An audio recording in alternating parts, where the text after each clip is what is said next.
Hello दोस्तों, this is doctor Pooja Kapoor. I am your paediatrician child specialist. आज एक बहुत ही इंपॉर्टेंट टॉपिक पे आपके साथ बात करना चाहती हूँ और वो है वैक्सीनेशन, इम्यूनाइजेशन। वैक्सीनेशन मतलब बाहर से इंजेक्शंस देने।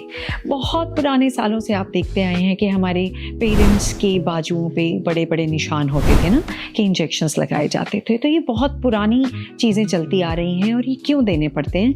क्योंकि जब एक नया जन्मा बच्चा एक बहुत ही सिक्योर्ड एटमॉस्फेयर, माँ के पेट वॉर्म में से बाहर आता है, तो एटमॉस्फेयर में से बहुत सारे इन्फेक्शन उसको कैच कर सकते हैं।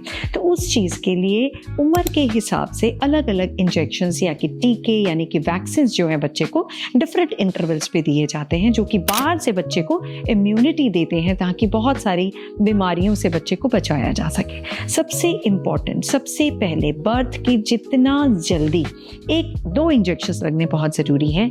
वो है BCG। BCG का इंजेक्शन जो है वो बच्चे को ट्यूबरकुलोसिस यानी कि टीबी की बीमारी से बचाता है, जो कि इमीडिएटली आफ्टर बर्थ लग जाना चाहिए।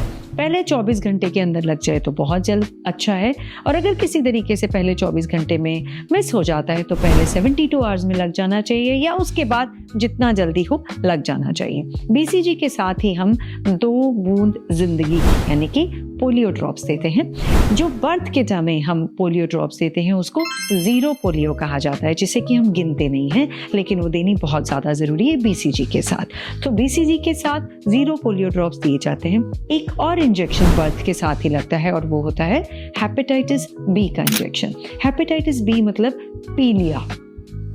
आपने अक्सर सुना होगा कि बच्चे को जन्म के बाद पीलिया हो जाता है तो बच्चों को मशीन्स में रखना पड़ता है, 4-5 दिन बच्चे को एडमिट करना पड़ जाता है, बहुत ज़्यादा प्रॉब्लम्स हो जाती हैं ना। तो ये हेपेटाइटिस B का जो वैक्सीन है ये इस चीज़ से यानी कि इस पीलिया से भी बच्चे को बचाता है। सो बर्थ पे 3 injections, BCG for tuberculosis, OPV यानी कि 0 polio drops and hepatitis B for पीलिया। उसके बाद सीधा सेकंड लॉट आ जाता है 1.5 महीने पे यानी कि 6 वीक्स पे हमारे बच्चे को इंजेक्शंस लगते हैं। अब एक जो इंजेक्शंस का एक लॉट 6 वीक्स पे लगता है वो ही रिपीट होता है 10 वीक्स पे, और वो ही रिपीट होता है 14 वीक्स पे, यानी कि 1.5 महीना, 2.5 महीना और 3.5 महीने। अब ये तीनों जो महीने ये बहुत ज़्यादा इंपॉर्टेंट है, क्योंकि इसमें एक बंच ऑफ यानी कि ग्रुप ऑफ वैक्सीन लगते हैं। और वो कौन से हैं?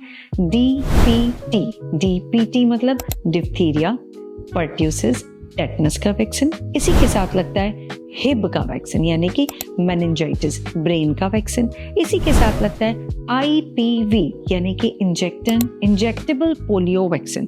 अब क्या हो रहा है, कितने सालों से हमारी गवर्नमेंट जो है OPV मतलब ओरल पोलियो वैक्सीन, जो कि बूंदे हैं जो बच्चे को पिलाई जाती हैं, कितने सालों से सरकारें OPV पोलियो ड्रॉप्स पिला रही है ना। लेकिन फिर भी कई बार देखा जाता है कि बच्चों को पोलियो हो जाता है, तो उसके लिए IPV अवेलेबल है।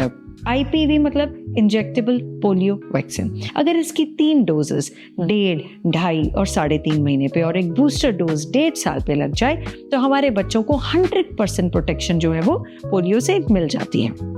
सो 1.5 महीने पे DPT, IPV यानी कि इंजेक्टेबल पोलियो लगता है, हिब लगता है यानी कि मेनिंजाइटिस का वैक्सीन।